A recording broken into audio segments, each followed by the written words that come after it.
उधर बड़ी खबर आई ईरान और अमेरिका के बीच जंग का काउंटडाउन शुरू होने की, क्योंकि ईरान की सेना ने फारस की खाड़ी में अमेरिका के युद्धपोत के ऊपर अपना ड्रोन उड़ा दिया। ईरान ने अमेरिकी युद्धपोत की निगरानी करने का ड्रोन वीडियो जारी करके पूरी दुनिया में सनसनी फैला दी। एक रोज पहले ही ईरान ने अमेरिका और इजराइल पर उसके न्यूक्लियर रिसर्च सेंटर के पास बम धमाका करने का आरोप लगाया था, जिस पर ईरान ने अमेरिका और इजराइल को खुली धमकी भी दी थी। इसके ठीक एक दिन बाद अमेरिकी युद्धपोत के ऊपर ड्रोन उड़ाकर ईरान ने शक्ति प्रदर्शन किया। पश्चिम एशिया में बढ़ते तनाव को देखते हुए अमेरिका ने फारस की खाड़ी में अपनी नौसेना की ताकत बढ़ा दी थी। खतरनाक युद्धपोत और परमाणु पनडुब्बी के साथ उसने अपनी नौसेना के खूंखार स्ट्राइक ग्रुप को तैनात कर दिया था और ईरान के मीडिया के मुताबिक उसकी सेना ने अमेरिकी नौसेना के उसी स्ट्राइक ग्रुप के ऊपर ड्रोन उड़ाकर तहलका मचा दिया, क्योंकि अमेरिका पहले ही साफ कर चुका है कि पश्चिम एशिया में अगर ईरान ने इजराइल की तरफ आंख उठाकर देखा तो उसकी सेना कोहराम मचा देगी।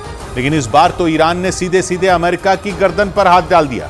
ईरान का ड्रोन फारस की खाड़ी में तैनात अमेरिकी युद्धपोत के ऊपर उड़ा और उसका वीडियो बना लिया और उसे सोशल मीडिया प्लेटफॉर्म पर जारी कर दिया। ईरान के मीडिया के मुताबिक उसकी सेना के ड्रोन ने फारस की खाड़ी में स्ट्रेट ऑफ हॉर्मूज से गुजर रहे अमेरिका के युद्धपोत का एक वीडियो बनाया। उस वीडियो में अमेरिकी युद्धपोत पर कई लड़ाकू विमान कतर में खड़े नजर आए। ईरान के ड्रोन ने अमेरिका के युद्धपोत की अलग अलग एंगल से कई तस्वीरें ली। वीडियो को सोशल मीडिया पर जारी करते हुए ईरान की तरफ से चेतावनी दी गई कि स्ट्रेट ऑफ हॉर्मूज से गुजरते वक्त अमेरिका अपने लड़ाकू विमानों को अपने युद्धपोत पर ही रखे, उन्हें उड़ाने की गलती ना करे, जिसका सीधा मतलब यह है कि ईरान ने सुपर पावर अमेरिका को फारस की खाड़ी में अपनी हद में रहने की धमकी दे दी। पश्चिम एशिया में दबदबा बढ़ाने के लिए और इजराइल की मदद करने के लिए अमेरिका ने फारस की खाड़ी में अपनी नौसेना तैनात कर रखी है, जिससे ईरान बुरी तरह भड़का हुआ है और वो अमेरिका को आए दिन पश्चिम एशिया में अपनी मौजूदगी घटाने और फारस की खाड़ी से सेना हटाने की धमकी देता रहता है।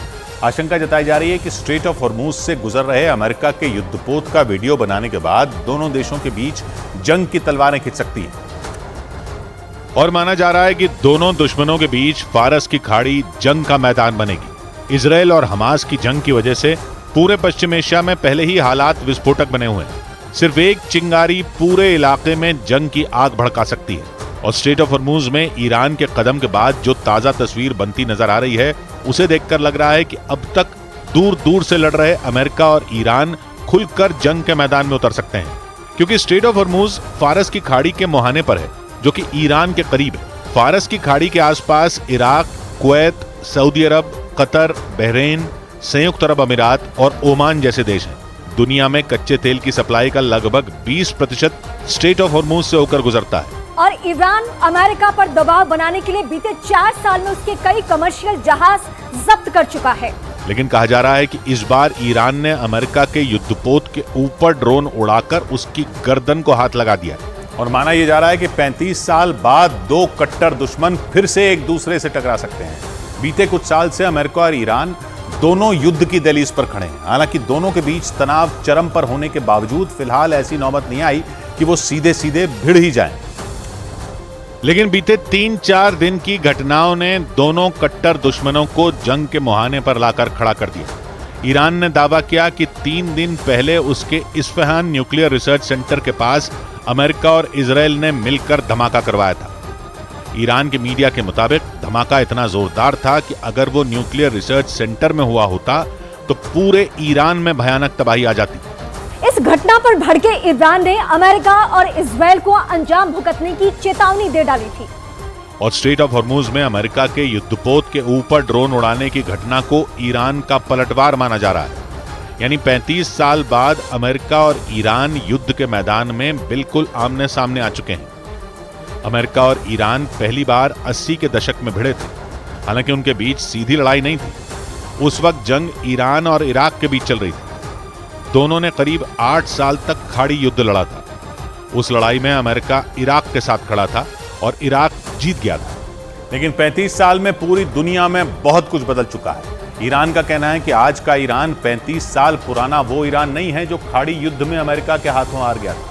ईरान की सेना ने अमेरिका को चुनौती देते हुए यह कहा कि 80 के दशक के ईरान और आज के ईरान में जमीन आसमान का फर्क है। यानी अगर जंग का सायरन बजा तो ईरान की सेना अमेरिकी फौज को जवाब देने में पीछे नहीं हटेगी।